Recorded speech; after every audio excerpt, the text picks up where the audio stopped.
తమ అవసరాల కోసం తప్పుడు పనులు చేసి ప్రజాప్రతినిధులపై బురద జల్లే వ్యాఖ్యలు చేయడం సరికాదన్నారు ఎమ్మెల్యే బోనెల విజయచంద్ర.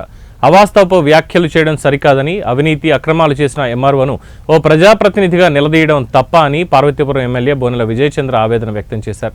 గత వైసీపీ ప్రభుత్వ హయాంలో దోచుకుని దాచుకున్నారని, ఉమ్మడి జిల్లా జడ్పీ చైర్మన్ మధ్య శ్రీనివాసరావు ఎన్నో అవినీతి కార్యక్రమాలకు అక్రమాలకు పాల్పడ్డారని, ఆయనతో పాటు తన అనుచరులైన మాజీ ఎమ్మెల్యే అలజంగి జోగారావు, ఆయన అనుచరులు ఎన్నో ప్రభుత్వ స్థలాలు, చెరువులు కబ్జా చేసి మరీ దోచుకున్నారని అన్నారు. ఈ విషయంపైన ములగ గ్రామ రైతులు డిజిటల్ సిగ్నేచర్పై నిలదీస్తే నాపై ప్రస్తుత ఎంఆర్ఓ లేనిపోని అభాండాలు మోపుతున్నారని, ఇది ఎంతవరకు సమంజసమని మీడియా ముఖంగా నేను ఎంఆర్ఓ గారిని ప్రశ్నిస్తున్నాను అన్నారు. ఒక జిల్లా ప్రజా ప్రతినిధిగా ఉన్న చిన్న శ్రీను ఎంఆర్ఓని ఎందుకు అంత సమర్థిస్తున్నారని నేను మీడియా ముఖంగా ఆయన్ని ప్రశ్నిస్తున్నాను అన్నారు. అవినీతి చేసే అధికారిపై వైసీపీకి ఎందుకు అంత ప్రేమ చూపుతుందో అర్థం కావడం లేదని వ్యాఖ్యానించారు. వచ్చి పందిరేసిందంట, కొండ తోసుకెళ్ళిపోయిందంట. సో అలాగుంది ఈరోజు ఆయన మాట్లాడిన విధానం.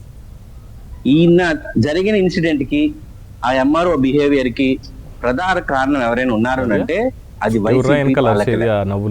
వాళ్ళు వదిలేసిన లెగసీ. ఇది దాచుకోవడం, దోచుకోవడం బాగా అలవాటు పడిపోయారు.